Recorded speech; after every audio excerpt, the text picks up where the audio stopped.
Thank you all for being here tonight. I appreciate it because I know 7 o'clock means kids and chores and catching up on those TV shows, but you chose to be here, so I do appreciate it. I took that to heart, so I really worked hard on this, but I have to admit I'm a little rusty. So as you know, I'm a professor at the University of Hartford, but we've been out of class for about a month, so I'm a little rusty, haven't been in front of a crowd in a while, but I'm going to do my best to deliver the same experience that I give my students. So I'll make sure to give you plenty of poorly timed jokes and mismanage this whole thing. See, it starts now, but no, so balancing your media diet, that's what we're here to talk about, and I'm going to start off with a story. There's a few characters in this story. We have a reporter from Yahoo News, we have an angry man, and we have Kim Kardashian. I know, it feels like the setup to these three walks into a bar joke. I tried my best to think of one, but I really couldn't, so if you do think of one, let me know at the end of this because I want to use this in future presentations. But this is a true story, what I'm about to tell you. This is a true story. And there was a reporter from Yahoo News, and he was giving a panel on media and journalism, with a few others. And at the end of it, they had a Q&A session, and a person stands up. Not this person, I don't want to get this stock photo guy in trouble, but a person stands up and angry says, this was a good presentation, except for I can't believe you would ruin it by putting that clown from Yahoo News up there. So, of course, now the reporter's on the spot. He has to defend his honor. He says, well, sir, thank you for coming tonight, but if you don't mind telling me why I'm a clown. He says, well, I go to Yahoo all the time, and every time I go, all I get are Kim Kardashian stories and Miley Cyrus and gossip. You people don't report on anything. You don't report on anything substantial. So the reporter says, well, if you don't mind me asking you a follow-up question, when you say you go to Yahoo, where do you go? Do you go to yahoo.com/politics, where I write for, or do you go to Yahoo World? No. I go to yahoo.com. Every time I go, all I get is Kim Kardashian. And that's when the reporter knew he got him.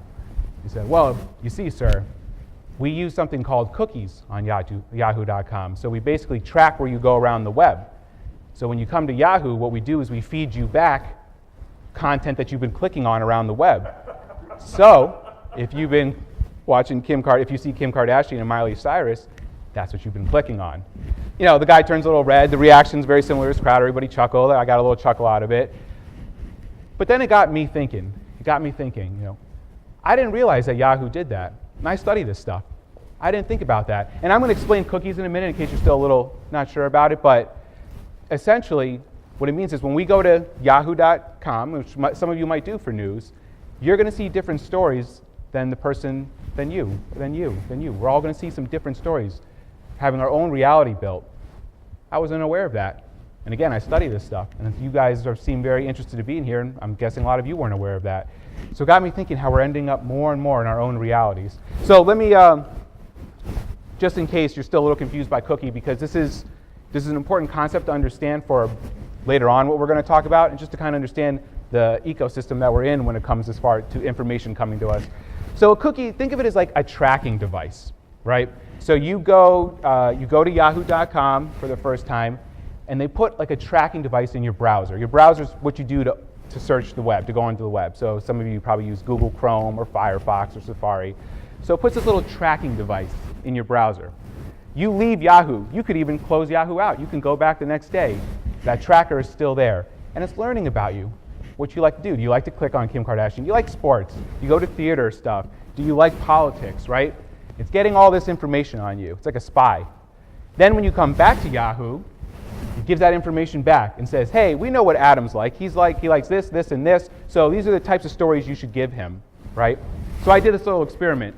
I was a little nervous because I didn't know what was going to pop up, but fortunately this is all right. So I did this little experiment. I went back to Yahoo, and this is what it came up for me. And I see a lot of political stories. It's kind of hard to see from where you are, but there's one there on Facebook, right? It knows that I'm into technology, social media. I see a lot of sites. I go to a lot of content to do with that. I have some other world news, very interested in. So this is what Yahoo determines that I like. But if you went, you might have some different things. Maybe you have, like I said, some theater. Maybe you have some more sports-related stories. Some of the main stories are going to be the same, but then they fill in personalized stories. We're all getting different experiences, right? And that's making us more and more filtered. So we kind of assume that with social media, and I'm going to get into plenty of that. We kind of assume that's happening with social media, but we don't realize that that's happening anywhere we go. All right, so today we're going to talk about the ghost of news media. So we're going to go talk a little bit about the past, present, and future of the news media.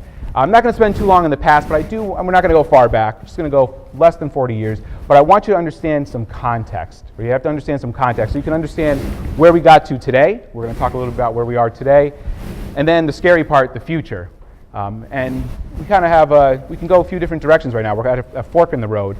But if we understand past, present, and maybe some ways to create a better future for us, I think we'll be in pretty good shape as far as news media and consumption. All right, so let me ask you guys a question, going to the past now. What percentage of households watched network TV news in 1980? And when I say network TV news, I'm talking the big three, like CBS, NBC, ABC. What do you think the percentage of households were that watched network TV news? 90. You said 90, 80, 70? All right, you guys, you went, usually it's a lot lower. You guys give me high. It's 75. It's 75%. But that's pretty amazing if you think about it. 75%. That means most of you wouldn't be here tonight. You'd be home in front of the TV as a household watching the evening news. 75% were at the same place at the same time getting the same set of facts because all the stations ran similar stories, right? All at the same time. What do you think it is today? 25, 30, I'm hearing. All right, that's a lot better. Good, you guys didn't. Less than 24%. And it changes as far as age range, so the younger, the less than that. But, I mean, that's amazing. In 30 plus years, that we went from 75% to less than 24%. And I'm not saying that this is the way that it needs to go back. All right, I use TV too as an example because I think this statistic's very staggering. But if you think about it, the same goes for newspapers, right? You would get your morning newspaper. Usually, let's say in this area, we get the Hartford Courant, maybe a hyper-local paper. If you were really into news, like you guys seem to be, you'd maybe get like the New York Times. And then some publications did an evening paper. You maybe listen to a little radio. Same concept, though. You got everybody was getting the same set of facts at the same time, all in the same national narrative, all in the same narrative. And I'm not saying that this is the way that it needs to go back to. It's never going back to this. Because there's a lot of cons to this, too. And I don't want to derail too far of what we're going to be talking about, but I think this is a really great piece of information. This reporter for the Washington Post, we think of the golden age of journalism as like Watergate, right? So he went back and he did a quick analysis, and he looked at the paper from the day before Nixon resigned and the day after. And he saw what kind of stories were on there. And what he was looking for is who was being profiled, who was being talked about in these stories. And I don't have the statistics off the top of my head, but the vast majority were white males. Few females, almost no minorities, right? That's not a representation of our country, right? So I'm not saying that, now we are much more diverse as far as our news and you have different outlets. So I'm not saying this is the golden age we need to go back, but I think you need to understand this context to kind of figure out, to see how we went from this to where we are today and why it is a problem that we've made this shift so quickly, in my opinion. So before I move to the next slide, I want to ask another question. Something else big happened. In 1980 was the start, happened all through the 80s, then early 90s. It's not the internet. Something big happened that really started to shift the media landscape. Oh, wow, you didn't even let me finish the sentence and you got it. That's great.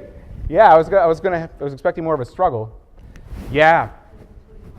24, that's my next question, so I'll come to you. I'm going to come to you on my next question. Yeah.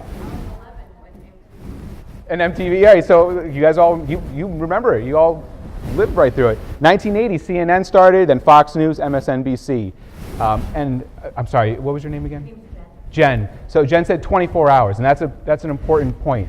Yeah, this was a big shift from network news because now we had news on all day long, 7 days a week. Starting to sound a little bit more familiar to social media in the digital world, right?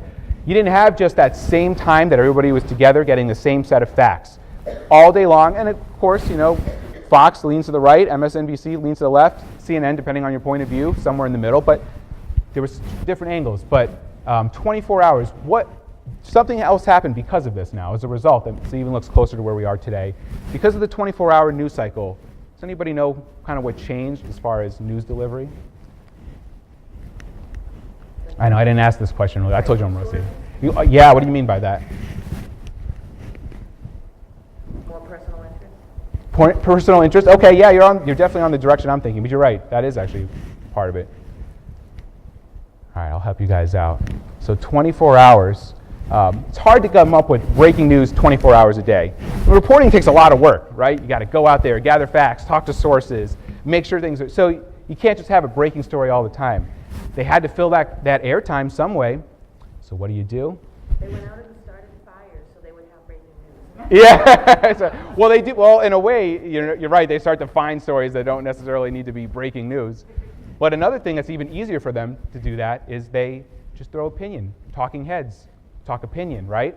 Because hey, we just got to fill some time. Why don't we just throw somebody there, give their opinion? It's just their opinion. And in fact, why don't we also do this? Why don't we have somebody with a conflicting view? Because we love conflict on TV, and we can have that, right? And so now you find all these opinion shows, which makes it to the extremes, to the left and to the right. But now let's think about the change, the shift. So we went from the same set of facts, same times a day, hard news, a couple feature stories, to the point where it's now 24 hours. Anytime you want, you go on to one of these news stations, and oftentimes you're getting opinion and conflict. Sounds kind of similar to where we are today with social media. I told you we're going to go through the past real fast. Right now we're on social media. Very similar, right? 24 hours a day, 7 days a week. You go on, you can get any kind of content that you want.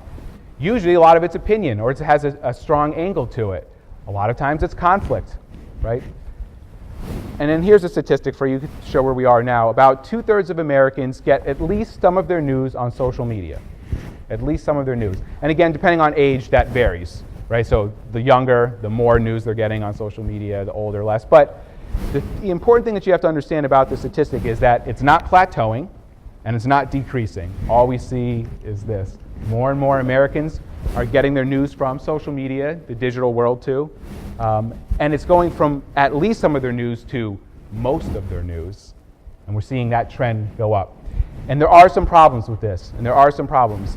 And I'm going to give you a few. And I didn't put this stat up here, but there was another study that looked at this and they said, okay, well, what kind of news are they getting though? Because I'd make the argument, and I will later on today, that hey, if you're following Wall Street Journal, American Conservative, New York Times, CNN, and every day you're making a conscious effort to take a look at a few of those different articles and get a variety, that's a great thing. That's a powerful tool that we have. That's not how most of us get our news, though, on social media. This is how most people get their news, that the studies show. They get it from friends, right? What their friends share in their feeds. So it's just whoever, let's say I'm just using Facebook, whoever you're following on Facebook, someone shares a story, and you read that story. And there's a reason for this, because it's a personal endorsement. And we all use personal endorsements. It's very helpful, right? Hey, I don't know what lawnmower to buy. You ask some friends, they give a suggestion, you say, okay, they're credible, I know them, they're in my community, I believe what they say. And it's very similar. Subconsciously, we're doing the same thing. Somebody shares a story, we know Joe from down the street. Joe from down the street thinks this is an important story. You read it, and that's how you're getting your news. But part of that study also showed something else that was really interesting. So they went back and they asked these people, okay, well, tell us about these stories that you saw. And the person could identify what the story was about. So they could say, yeah, I knew it was about X, Y, and Z. They could remember who shared it. Joe from across the street shared this story about X, Y, and Z. But they didn't know who produced the story. They didn't know what news outlet. They couldn't name the news outlet that did it. Could have been NBC Connecticut. Could have been Hartford Courant. Could have been Wall Street Journal. Could have been Joe Schmo's blog. Could have been the Gateway Pundit. You guys know the Gateway Pundit? No? Gateway Pundit now has access to the White House. He was a 21-year-old. I'm not disparaging him for his age because I'm young too, right? But he was a 21-year-old that created a news site in his mom's basement. Basically, it was more of a propaganda site. Picked up a lot of conspiracy theories, now has access to the White House and is producing stories. He's standing right next to CNN, right? But those stories, I will make the argument, are not as credible as from a news organization that has a reputation and has done it for a long time. But if you see that story online, they couldn't remember that it came from Gateway Pundit or it came from CNN. It was the same story to them. So that's dangerous. That's becoming really dangerous, that we don't know where the information is coming from, where the quality of information is coming from. And there's another piece of this, that even if you are very conscious. Oops, I missed a page or something. Excuse me, guys. Let me try to get this all squared away.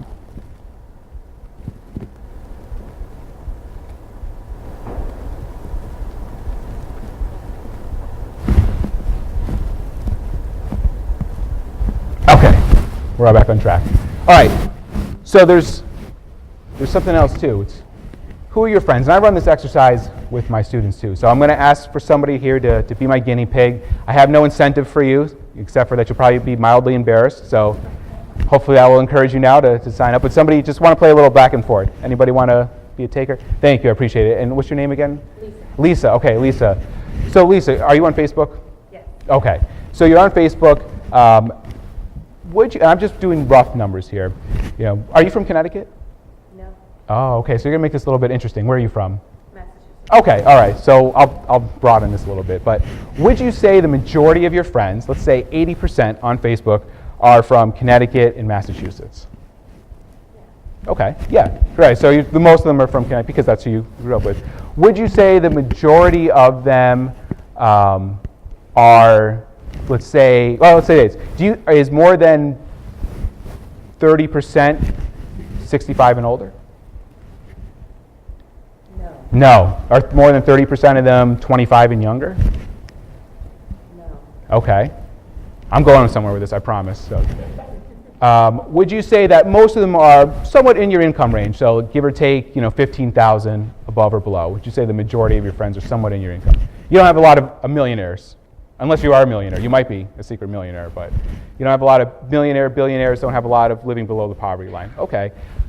I could keep going on with this experiment, but hopefully what you're seeing, thank you, Lisa. Hopefully what you're seeing, and most of you are going to be the same ways, that the people that you're made up on social media are made up very similar of you. And it makes sense. These are the people that you grew up with, people that you're connecting with, your kids are going to soccer with, right? It's going to be your community. Those are the people that are sharing news that we're all taking a look at. And here's the problem. Here's the problem with that if you haven't started being able to figure it out yet. And this is what a lot of people have attributed to the media not being able to figure out the rise of President Trump, is that you get in your bubble, so they say the East Coast and West Coast liberal media, right? Get in your bubble, and you didn't realize that was going on in the middle of the country. So you're probably, Lisa, not having a lot of people share stories that have to do with issues that dealing with kids that are 18 or 20. Right? Because you said most of your friends aren't there, so they're probably not sharing those kind of stories. Or you're not dealing with stories that have to deal with seniors that are 85 right now. They're going to have a different set of issues that they care about, stories that they share, than you are. And I'll give an example one because I was trying to think of for this class. So let's say I'm not Puerto Rican, right? But let's say I moved here 5 years ago from Puerto Rico. And I'm living in Connecticut somewhere with a high Puerto Rican population, right? I bet you I would see more stories in my newsfeed that have to deal with the issues that are going on in Puerto Rico right now. Right? There's a lot of people that are still not getting water, power, food. Right? I bet you there's a lot of stories in that community that are being shared about Puerto Rico. I haven't seen one in my newsfeed. I couldn't remember the last time that I've seen, except for when it happened. I haven't seen one recently. But in their world, they're probably thinking, hey, I'm seeing these devastating stories every day. How come nobody else is caring about this? How come nobody else is interested? Well, because I'm not seeing those in my feed every day, right? So just as an example, but you start to become, without even realizing it, more isolated in your silo. So I got a couple quotes here. This is from the article that Rachel referenced here, and this is one of my lines here. In many ways, we should view our media diets the same way we approach our food diets. Sure, you might like a Big Mac, fries, and a soda, but it would not be ideal for your health if that's all you ate. You need a variety of food to be balanced, right? So this leads into something else too. Even if you're somewhat aware that you're getting these kinds of stories fed to you, the problem is something we call a confirmation bias, or filter bubble. Sometimes we hear it too. Because it feels good to have stories reflect what you believe in. And I'm going to give an example of that right now. Hopefully this works. I had to play around with this before, so let's see.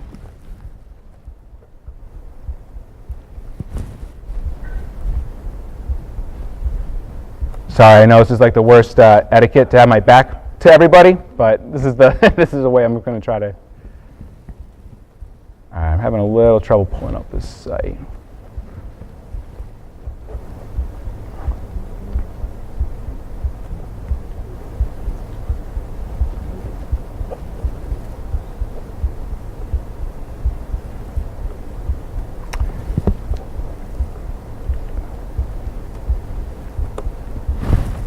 I'm having a little trouble pulling this site up. So I won't bring it up on the screen, but I can walk you through it really quickly.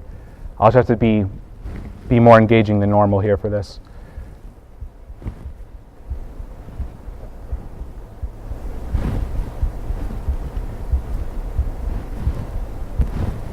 Okay, so I apologize. I can't get it on the screen. But Wall Street Journal, what they did was they have something called red feed, blue feed. And what they did is they created this feed that you could pull up. And they showed you, let's say they took an issue of guns, right? They showed you if you're somebody who leans left, right, or if you're somebody that leans right, what kinds of stories that algorithm Facebook is going to put up for you to see. So we don't really talk a lot about algorithms, but let me just quickly go over that with you. An algorithm is kind of similar to what we were talking about with the cookies in a way. It's a way, like Facebook comes up with a formula to show you what kind of things that you're going to like. What are going to make you want to click on, right? So that's why sometimes, for those of you, most of us I know are probably on Facebook here, certain stories, certain of your friends pop up the most, or certain stories you might start noticing, certain kinds of stories are what you see first. Well, Facebook, that's not random. Facebook determines that. They try to figure out, what do you like? Because we're going to show you that first. And so what the Wall Street Journal did is they did a little analysis, and they said, all right, if you're someone that typically leans left, or you're someone that typically leans right, what kind of things are going to pop up for you? And then we took this example for guns. And they started to show what kind of posts would pop up, and you can see it's completely different worlds. You know, one is that we have the greatest gun regulations, or that not having these gun regulations is working. We're doing the best in the world. The other is how this is the most dangerous place that we've ever, the most dangerous time we've ever experienced. And you're seeing these two different feeds go next to each other, and you start to realize that depending on just what side you start your confirmation bias, you're getting more and more sucked into that type of world.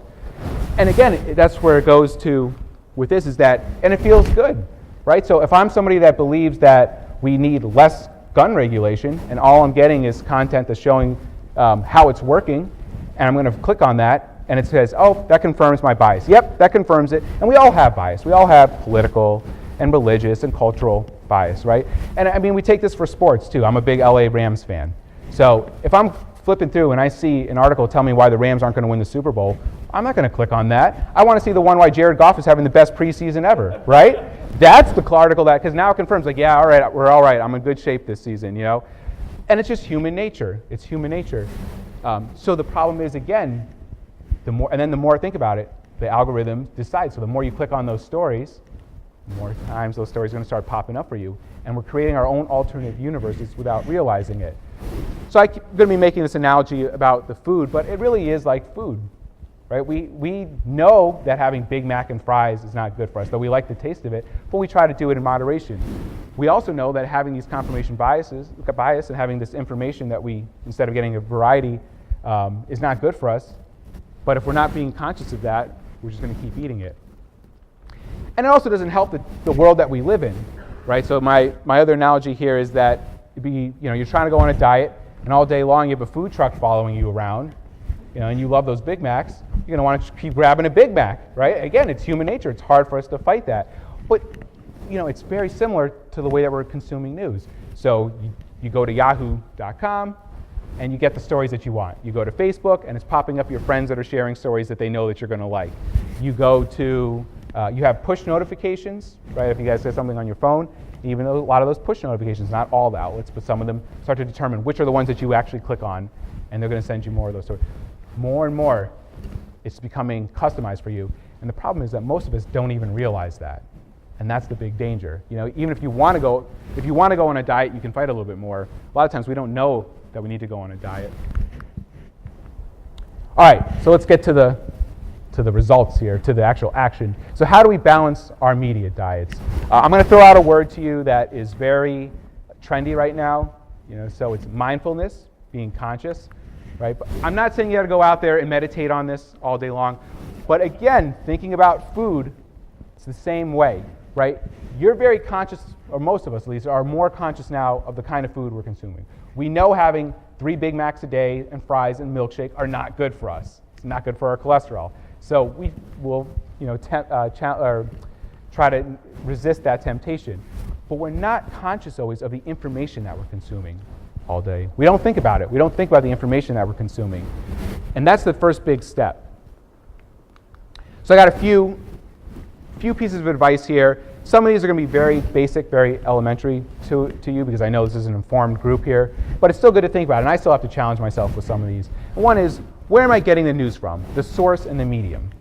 And here's what I mean by that. Even if you find yourself, if you think, yeah, I'm an educated news consumer, you start to do a little analysis, though, of how you're consuming news.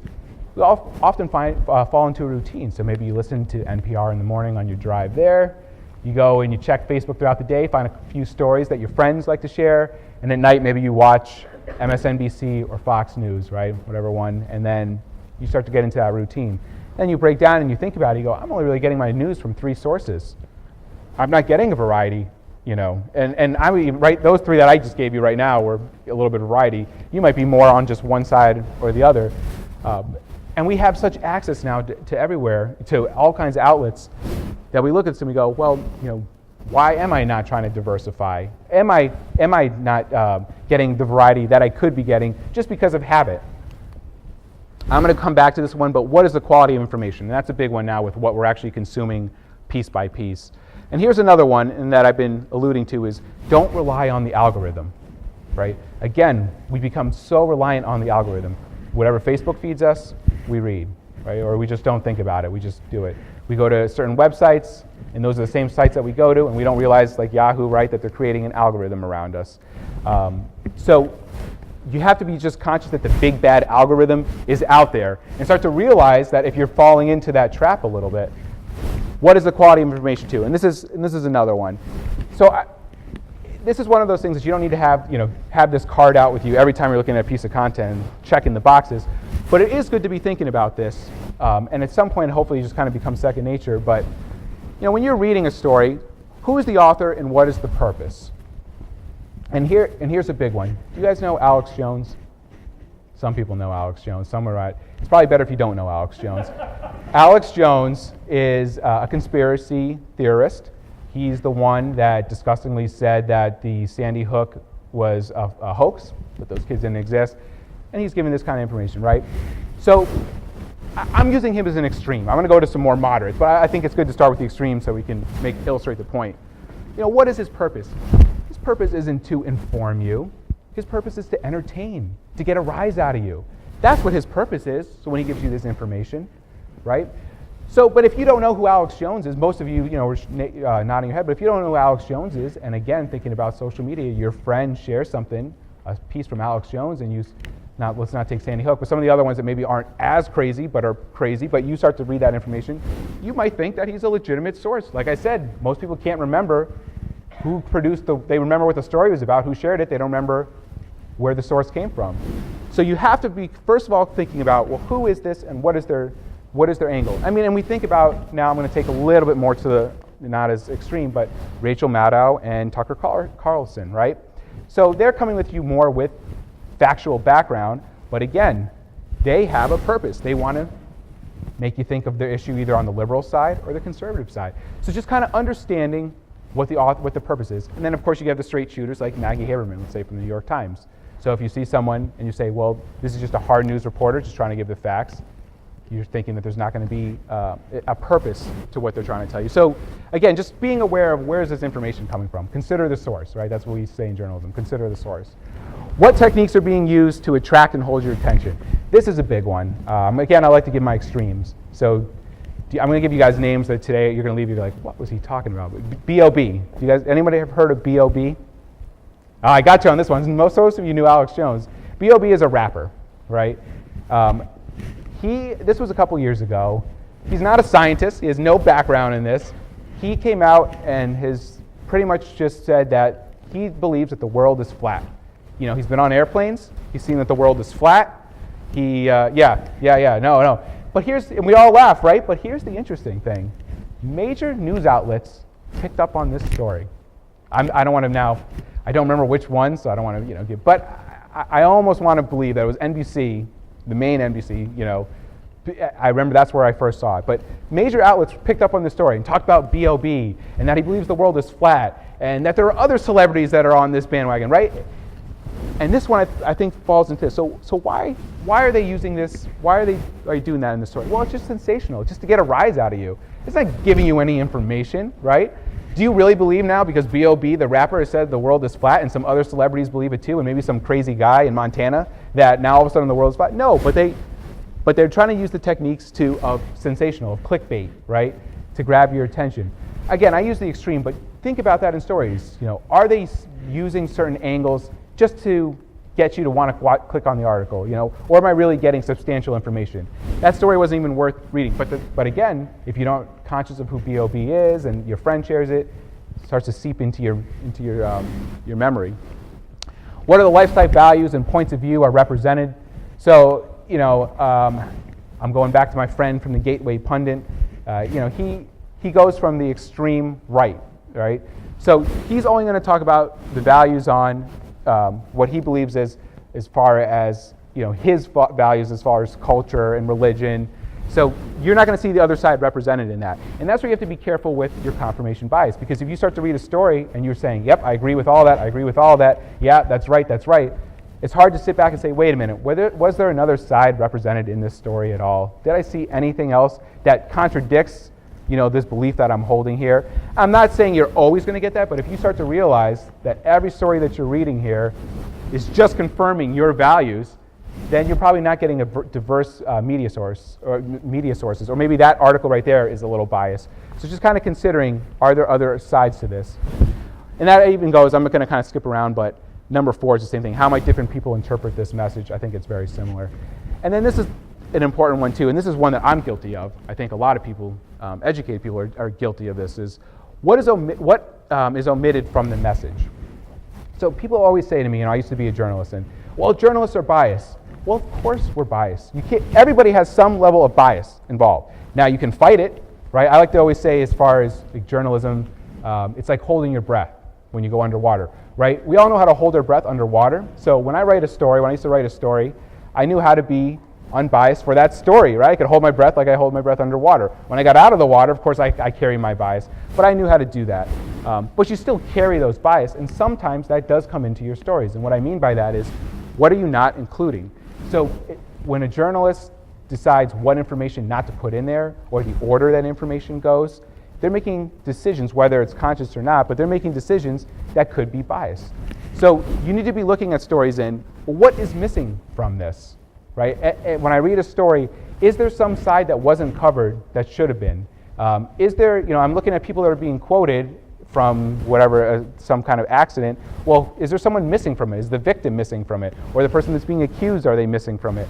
I'm just trying to think of some examples off the top of my head. But you have to be trying to think, well, what's missing from the story? Sometimes, if it's a good piece, you're going to see the different angles and that you're not going to see anything missing. But if you can start to pick out and say, you know what, I really just don't see some side represented here, that story probably wasn't structurally done well, and it might not be the most reliable source. And that's where you might want to check for other sources to see if you're getting the same kind of information.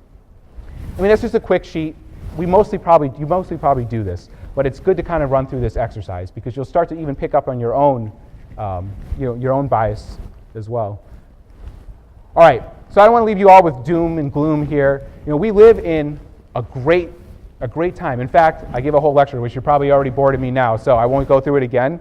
But I give a lecture in my class on that we live in the most amazing time in communication. It's not my opinion. I promise you I could prove it to you. We live in the most amazing time in the last 15, 20 years. There's been no other time like it, what we're able to do now. And just as a little example of this, I mean, think about it. We take it for granted. I take it for granted every day, but you can pull out your phone right now. Instead of listening to me, you could go pull out your phone. You could get news from New York Times, news from China, news, I'm trying to think of the Chinese site that's big, but their main site, from The Guardian. You can get news from LA. You can watch videos from almost any major TV network, listen to podcasts of the most experienced people. I mean, it's unlimited. You can get all of this. And remember we were talking about in 1980? You had your few network TVs and your one paper. You can do all this out in your pocket, right? I mean, we live in this just amazing time of information and marketplace of ideas. But going back to my analogy, it's a lot like a supermarket. Before supermarkets, you'd go down and you had your one butcher, you knew where that meat came from, you had your few vegetable stands, you knew where everything was coming from, your choices were limited, and you were able to understand what you were eating. Now you walk into a supermarket and you're overwhelmed, right? Oh, does this have too much cholesterol? Does this have too much salt? What kind of Cheetos am I? You have so many choices, right? So we're starting to learn how to become conscious with our diets. We become conscious of what we're going to grab off the shelves. We don't think about the same with information. And it's really the same thing. We have this overload of information. We have to decide, what are we consuming? What are we putting into our heads every day? Because if we're not careful, we're just going to be snacking on those Doritos all day long. The Kardashian news, right, exactly. All right, so I don't want to play my video now, too, because as you could see, I was having some technical difficulties. But this is an article that I wrote for The Hill. Fake manipulated videos are on the rise, and are you ready for this media jungle? I would show you the video. I can just explain it to you real simply. It was some University of Washington. They basically used artificial intelligence, and they have President Obama speaking, and it looks 100%, it looks like he's just speaking, he's just talking to the camera, and what he's saying, he didn't say any of it in that order. What they basically were able to do is take words from other speeches, manipulate the mouth, and it just makes him look like he's talking like I am right now. You wouldn't be able to tell the difference. You can't tell the difference. And so the thing is, though, we look and we say, oh, wow, that's advanced software. That's pretty amazing. The thing is, though, it's becoming mainstream. And I'm going to give an example. There's just one kid in the back here, so we don't have too many kids. This is big on Reddit. Do you guys know Reddit? It's all right. So this is big on Reddit. They've been doing this for years, and basically with porn, they take somebody else's face, celebrity's face, they shoot some scene, put that celebrity's face on, and have them do it, right? So this has already been underground for a while, but it's becoming more mainstream. And there's something we have that's called Moore's Law. Has anyone ever heard of Moore's Law? Right, Moore's Law is every 2 years, the rate of technology doubles, right?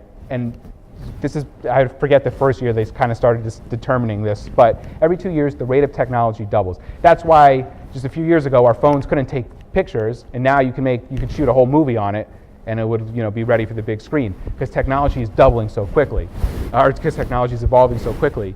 And so the point is that these programs to create these kind of videos, in a few years, are going to be where any one of us within 2 hours could learn how to do it. It's just going to be that easy. I'm a big video editor. A few years ago, it's real complicated. I spent the whole semester, semesters in school learning how to do it. Now, you could pretty much learn it in two classes. You could get the basics down because the technology has just made it so easy. It's the same thing with being able to create these videos. And I just use this as an example because there's others. Artificial intelligence. You guys should search this, check this up. Look at Google's new artificial intelligence. Make reservations at restaurants.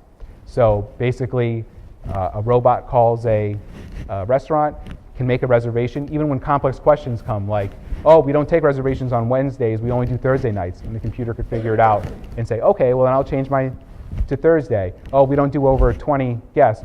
All right, well how many guests do? A back and forth conversation, right? So we're becoming in this world where the fake is going to seem real. And the problem is, if we haven't educated ourselves, if we haven't prepared ourselves for this world, if we haven't talked to our kids about this, if we don't do things like this where we all get together and realize that what the media ecosystem that we're in, then we're just not going to be ready because technology is evolving so quickly, our minds aren't keeping up with it, right? And this is why doing this and thinking about this is so important, because I didn't coin this phrase. I don't completely believe it, but there's some out there that call it the information apocalypse is coming. They really believe that society in a few years is going to be in a lot of trouble because we're already becoming so filtered right now. In a few years, though, all our individual realities are going to be completely different from everybody else's, just because of the fact that it's becoming so good, the algorithms, becoming so good, this fake information, that we're all going to have our own reality, and no one's going to be on the same page, and that's where we're going to have a lot of problems.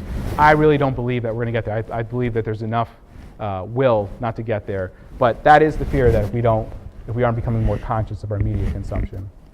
And on that happy note, we'll do a little Q&A here. Hopefully he won't be as angry as this guy at me. In fact, I'm going to take him off because I don't want to give you guys subliminal messages. This is my website, though, if you ever want to check out some of the work I'm doing, my Twitter handle. If you want to, I left cards over here, too, if you want to grab a business card. But here's my information if you have a question or just want to talk about media. As you can tell, I geek out about this stuff, so I love talking about it. But please feel free to reach out to me. And with that, though, we have some time for questions, discussion. I'd love to open it up. Yes? So it would seem to me that the real future is, as it was in the past, really good editors. Yeah. Because one of the reasons I like the newspaper, as an example, and other, let's say MSNBC or NPR, whatever, somebody has to make a decision about what news is important for that hour block or that 15-minute radio clip, Yes. or a whole newspaper. This is the headline. This is on page 3. This is somebody's making. What that story is choice. important? Right, exactly. So the quality of an editor to determine what's important for their readership or viewership. So it would seem to me that's a really important quality to have somebody who's really good. I'm so glad you said that. And if you don't mind, I want to expand on that, make a point, because I'm really glad that you said that. You guys know Snapchat. A lot of your kids are probably on Snapchat. So I get parents a lot of times ask me, well, what should I do to get my kids interested in news? And I tell them, go check out Snapchat News. They kind of give me this stunned look. Because Snapchat is doing exactly what you're saying, going more to the traditional model. What they do is, every day, just for Snapchat, so they're not taking other stories and just like repurposing it. They have a Snapchat team, and it's outlets like CNN, The Economist, Wall Street Journal. They have their news section, and they create the videos. It's usually like 2 minutes long. The Snapchat clips, but they do what you're saying. So they have like 3 or 4 stories that they determine is important for the day, and after 24 hours it disappears, and a new story comes, and they have editors decide what's important for them to be learning. And I always say it's if you think about it, that's going back full circle to where we were in the 80s, right? So you had few stories that were set every day, and after that they disappeared, and you had an editor deciding. So I always say, yeah, and then you get the argument, well, the Snapchat, it's only a few second videos. I'm like, but it's getting them started, and it's making, like you said, editors are making the decision what's important for the day. So what makes a good editor? Well, that's a great question. Part of it is understanding, like I was saying. For example, how do you become the editor of the New York Times, the head editor for the New York? I mean, that's a big. Yeah. So often they've been like metro editors. So like it's an editor that was first started. Well, first they start off in local papers, Then they end up doing like a beat. So they cover, let's say, if it's just New York, or if they're just covering the theater or whatever it is.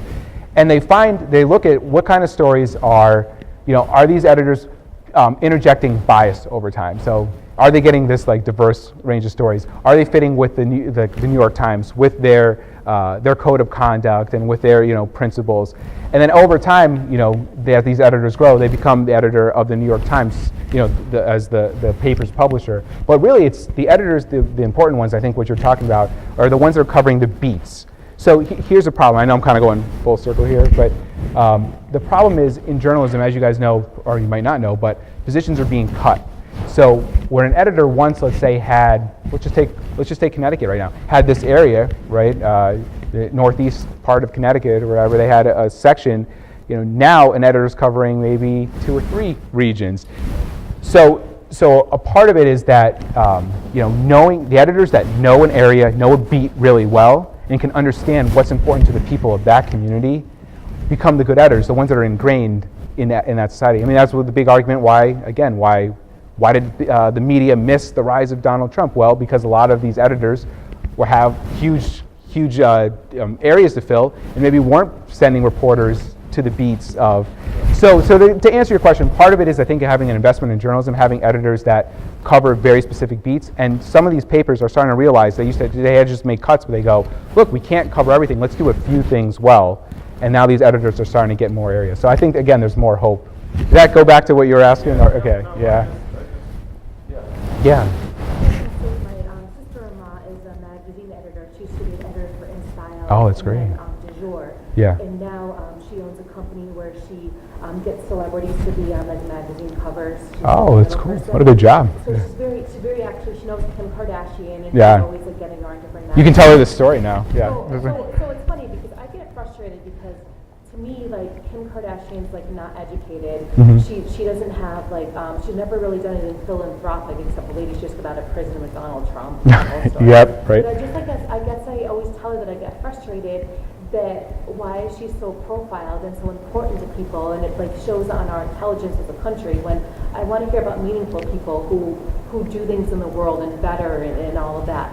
And she says, well, that's what sells. She says, people want gotta make to money. know. There's something about her that's is just so charismatic. People Mm-hmm. want to know. So it brings me back to like how Kim just got a lady out of prison who had a life sentence. Right. Because, She's related, wasn't she, to her? I'm or- not sure. I Okay. don't think so, but Yeah. she had a drug conviction. Yeah. And she was able to actually personally meet with Donald Trump Mhm. and do that. And I'm like, how is this woman who has like no education, like other than being a socialite, be able to do that? Yeah. But that's how our society is now. Well, I mean, that first story goes exactly to what you were saying, you know, and when I'm saying you, I'm not talking about you in this crowd, but, you know, we say, oh, we don't want that stuff, but, you know, the media, all they do is cover the sensational, but there's a reason, because the media is, as much as we like to think of them as a public service, and they're also a business. They have to make money, and the stories that make money are the stories about celebrities and about the sensational B.O.B., right? You know, talking about the world of spy. Those are what get more clicks than others. You know, so the reason why we see it's kind of like we look at ourselves to blame because we're the ones that are feeding those algorithms and showing and rewarding those kinds of stories. So it goes back to your first time, he was clicking on Exactly. Diamond and Hit, like Yeah. that's what he was looking at, and it's true, that's Yeah. what people click on. And That's right. They want to hear about the latest diamond that somebody got for an engagement ring, and you know, like, it's just. Yeah, and the thing is, again, going back to the food, I'm going to make you all hungry, but there are cookies here, so that's good. You know, especially with my students, because I talk to them about this, and I say, you know, you shouldn't be feeling guilty though for clicking on one of those articles, right? Think of it though as like dessert, right? We all get one of those types of articles every once in a while. I clicked on the B.O.B. articles. Like, how could he possibly, you know? So, I think it's part of that, you know, and also that's what's getting those outlets some of the revenue. It's a guilty pleasure, or do you think it's an intelligence of the people? Well, I think it's what I'm saying. I think it's both. But yeah, and that's what I mean. Where I said, you know, you just shouldn't feel guilty for reading a couple of those articles when you see one and you're interested, and you know, hey, we all want to check out something like that. But again, thinking about that being like the dessert, and that knowing that we have to diversify, because if not, it's just too easy to keep getting those types of stories, just to eat the dessert all day. And that kind of goes back to what I was talking about, is that if we're not conscious that we're doing that, it's just so easy to keep having the ice cream instead of going back for the broccoli, right? You have to really make that conscious decision. So the fact is, I mean, even when we do it, if you start to realize, and I don't think that this is the case here because you guys are all listening to this, but I'm clicking on these types of stories all the time, you know, just remember then you're rewarding these news organizations, and they're going to keep doing that because they're trying to feed you what they think you want, how they're going to make money. But yeah, your sister-in-law, you said, was it? She's completely right. Yeah. Yes. I think another challenge with like online news, when you get the newspaper, there's a setup, you know, the top stories are on the front page, the sports are in the back. Yeah. So you know, when you go online, you have to discern what's important and what's not. I always get a kick out of like somebody will click on a story that's fluff and they'll say, why is this news? And it's like, you have to discern yourself what's important. And when I get the paper, I always look at the front page You're first. right. I want to get the big stuff. Then Right. maybe I'll look back at the comics. Going back to what the editor decides is important because, yeah, no, you're totally right, and that's why. Nobody's doing that for you, so you have to. Exactly. No, you're totally right. I mean, that's why I still tell people, you know, I don't get the paper version of, let's say, the current in the New York Times. I get the digital version that decides which stories I flip through. So I'm basically looking at paper because I like to do it for the same reason. I like to see what are they deciding as important, you know, and not. And that goes back again to online having to be conscious. In a lot of ways, we have all this power, all this information. But we have more of a responsibility now to kind of become our own editors and decide, look, I need to get it right. I need to be reading a world news story. I need to be reading a national story. I need to be reading a story, you know, of things that are going on in Puerto Rico, even though it might not be affecting me, because you have to now just, if you're being more conscious, then you start to read more of those stories. And again, it seems like everybody here is very conscious of that. But yeah, you're right. It's on the responsibility now is more on us than ever. You know that from older, growing up with Mhm. somebody that is on, Yeah. I think it's very easy to express it as well. When you click on one of those love stories or any story, they were listing like, as you read it, and then there's little icons and pictures of other stories underneath it. And Sure. oh, Go down a rabbit hole. when Yeah. you realize that you're like rolling into something else, and you're like, Yeah. how did I even get here? Yeah. No, you're totally right. It's so easy. You just roll forward. Right? And going back to the algorithms, something happened. I got a new phone about a month ago, and so I was like going through and doing, looking at it and stuff. But what I noticed was I had been shopping on Amazon, and I was looking at a couple things, deals today and stuff, not really purchasing anything, but looking at some things. Later, like a couple of days later, I was playing a game at night. So I put this game on, and then every ad in between was the exact same Mhm. thing that I had looked at Amazon 2 days ago. And now you know why. That happens to all. Now you know why. It's the cookies. Yeah. So it's tracking you everywhere you go. And I wanted to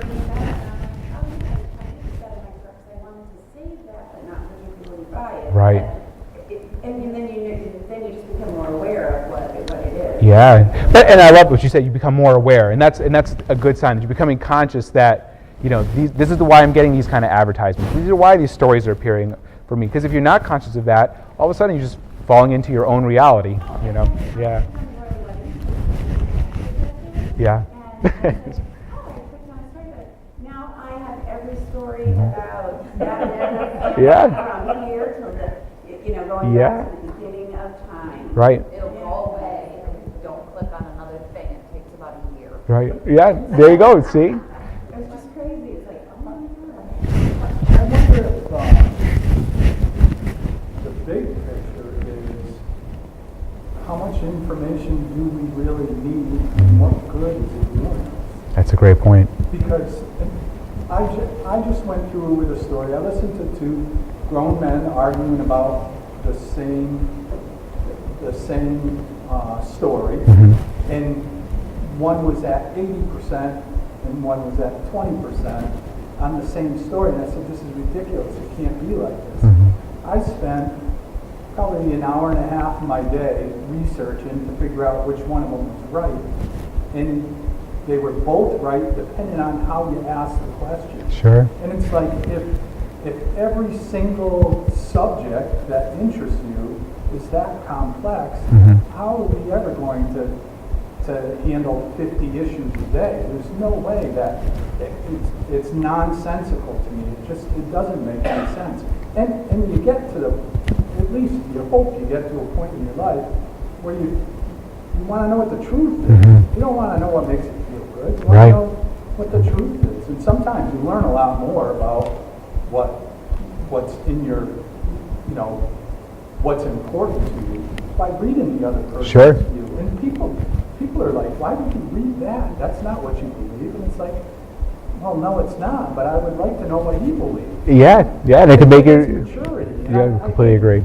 I think the people that are irritated that the Molly Cyrus stuff keeps coming up should have got rid of that when they were 12 years old. I know. That's right. I just can't fathom how immature that we remain And it's until we've gone. going to get dangerous when things become, Yeah, yeah. And- really. And that, politically, the information, so even if you got it clean and you know each subject politically, Mhm. what are you going to do with it anyway? There's a limited amount of effect that we have now. And a lot of it has to do with communications and Snapchat. That's a wonderful story. Well, there's some evil company out there that can't wait to buy it and use it for And their own. completely got that. Right. And Yeah. that'll be the demise of the Snapchat news. Right. So we've gotten so big, and it's all greed, I'm sure, that Mhm. that drives most of the stuff that drives us crazy. Sure. But yeah, it does start with being mature enough not to press that button. Right. Go there. Okay. Making sure you're diversifying. Whole sense of drama and sensationalism. I mean, it affects so many people, and they're so eager. Like the two guys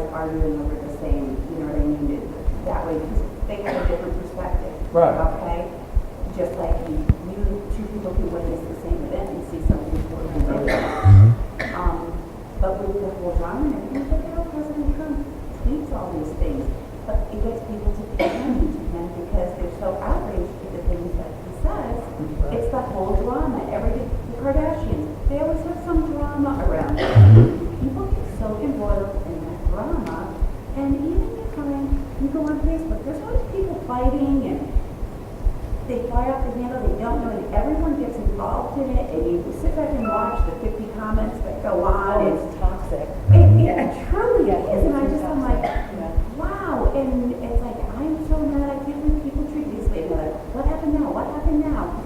Again, it's that whole sense of drama, it's sensational. Well, I'm sorry, go ahead. Sort of along the lines of, slightly off topic from what you're saying, but along the lines, how do you react to the comment fake news when it's not fake news? How do you, and I guess I'm asking you personally, and it's not really your topic, but it's sort of along the Sure. lines. When our federal government is saying something is fake news, and it's not fake news. There's real news there. Right. How are we supposed to respond to that? How do we, as a mature audience, do we just ignore it? Do we fight back? What do we do? Well, I can Do we just- all subscribe to the New York Times? And the whole Yeah. Well, I mean, I can tell you, because I had something that happened similar to what you're talking about in a classroom, and I forget, I don't remember what it was now, but I was giving some example of some story I was talking, and some student said, "That's fake news." He was being serious, wasn't joking. He said, "Well, that's fake news." You know, and so I asked him, I said, "Well, why do you believe that's fake news?" You know, and I tried to just ask him. I really wanted to know why it was fake news, and I don't remember what his response was, but he was just giving me that, you know, well, that's not the real way it is. It's just a liberal leaning. And I explained to him, like, well, let me tell you why I don't believe that it's fake news. You know, I see here that they've cited 2 official documents. You know, I'm making up now on the spot, but I see now that they interviewed, looks like 3 different people, and they have them quoted. So I know that that's what those people have said. You know, I just went down the line and said, this is why I do not believe that this is fake news, because it's meeting all the benchmarks that's saying that it is a credible source. Now tell me where, you know, I'm wrong with this. Well, no, it's just a wrong story. I go, well, that's different. I say, so look, that story there might be some inaccurate things in that story. It might not be the full picture yet. Journalism isn't an exact science. You know, you have to keep working on a story. But what I'm looking at is not fake. Fake is if they come up with allegations and there's no support. Fake is, and so I talk to them with that. So I don't know how to answer your question. It's like a whole society, but I do. When somebody challenges me with something, well, that's not real. Well, why don't you believe it's real? And then I'll break them through. I Yeah. guess my disappointment, and maybe it's just lack of reading Yeah. enough, but it would seem to me that some of the legitimate news outlets should be more vigilant in combating, why is this not fake? Mm-hmm. Just as you've described. Yeah. Here's why we know this is not fake. Even though our president or whomever is Yeah. saying everybody uses the fake news thing now. Right. This is why it's not. So, all right, actually, now that you've kind of refined it, some outlets like the Washington Post are on that same page and trying to do things along that line. So, for example, sometimes they use anonymous sources. And when you hear anonymous source, you say, a lot of people think, well, it's made up. That's why it's anonymous. It's just some guy calling for, and what they've started to do is either in the story or when the story ends, explain why that person is anonymous and still how they got that information. So they'll say a reporter has a relationship with a high official inside the White House, that gave this information saying that they were afraid of retaliation. Something like that. So they're just explaining what the source. A lot of times now you'll see, like the Washington Post is what I'm really thinking of. At the end, they'll kind of explain just a few paragraphs how that reporter got that story. This story was reported through a few weeks of going through internal documents. So they're just trying to go, to your point, to give it a little bit more context. Because you're right, they were finding that people, we say anonymous source, and most of us understand that, it's not just some crazy, it's that a relationship the reporter had. A lot of people didn't know that. So now they're trying to find ways to make it more transparent. I think that's probably more along the lines of where you're going. Yeah. I think that is really good to use as synonymous with either a story I don't love. You don't agree with? Yeah, or- of course. Or a story that is true, but it's been repeated over and over and over ad nauseam. Yeah, so yeah. It's getting far more coverage than maybe it should. No, you're right. The term has been hijacked. Yeah. Yeah. Yeah, you're completely right. Just to go back to what you were talking about with kids not understanding, I think that's where, like, we as library media specialists, that's a whole educational piece that, as we were coming up in school and learning, we didn't have to judge stories like that, but we were being taken to the library and we were looking at hard sources, and we were looking at primary sources and getting information to write our papers. Well, now our kids are going to the internet Yeah. mostly, and we do have to teach them how to start to do those steps to analyze where they're getting their information from. And Right.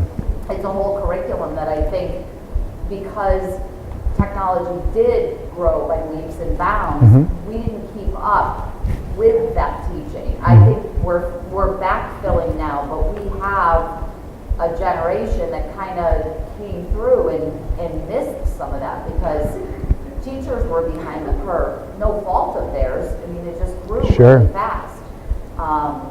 But I think that's where, as library media specialist, she is at the middle school here and I am here, there's a big piece of what we need to do so that kids aren't making those mistakes. Right. And I mean, oh, I'm sorry. Go ahead. My computer was telling me about what fiction and nonfiction is. Yeah. Wow. Yeah. It took me, I understand how Just remember, well, it's great that they're aware. You know. But yeah, no, I have, as you know, I teach college students, and even that checkbox there, I like to go through it with them because even college students, a lot of them think that they're being savvy because they say, well, I don't trust any media. I don't trust any news site. They're all biased, so I don't trust anybody. I go, that's not the way to do it either. I tell them there's tiers, right? There's the ones that are high quality that you can put a lot of faith in. Then there are others that probably have a lot of it right, but you might want to be a little skeptical, right? And there's different tiers. So sure, there are some news articles that are going to be more trustworthy than others, but you can't just, and that they might not be 100% right all the time, but you can't just say, I don't trust anyone, because then you're not going to know. Again, you're in the same boat of not believing anything, then you don't know what is real or not. And that's why I like going through like a checklist with them, because they just think that if they don't believe anything, then they're being smart. They've outsmarted everybody. You don't trust anything. I mean, it happens to a lot of us. But that's why if you... When you're trying to vote and you're like, okay, I'm going to make a thing, an effort this time, and I'm going to look at this one, compare with this one, I'm like, but then the slander starts happening. I don't even know. Yeah. I asked my friend, who are you voting for? The personal endorsement, see? But if you start taking that checklist and going through stories, you'll start to get a better idea and you'll feel more confident because you'll say, you know what, I'm starting to see that they generally go by these guidelines. They're generally producing work, and then you'll see others that you say, you know what, I see a lot of holes in this story. To Tony's point, I think there is a lot of news that sort of, what do you do with it? You have the information, how is this helping you? But to your comment, I do think there are stories that are really important, that we as a society really need to be aware of to help make a decision. So I do think, things like immigration and, gun reform or whatever, those are big issues that do impact lives. Sure. Big time. Right. And so I do think there are some stories that require vigilance to have some sort of handle on. Yeah. To inspire change. Right, exactly. And so I guess that's sort of what I see as the role of the editor, is making sure that those stories continue, how we're interacting with North Korea and Russia, that may impact us hugely. We should be aware of that. Right. The editors often fear, though, the traditional journalism is you just give your set of facts, and you can't try to give any kind of explanation as far as we should be doing this or we could be doing this.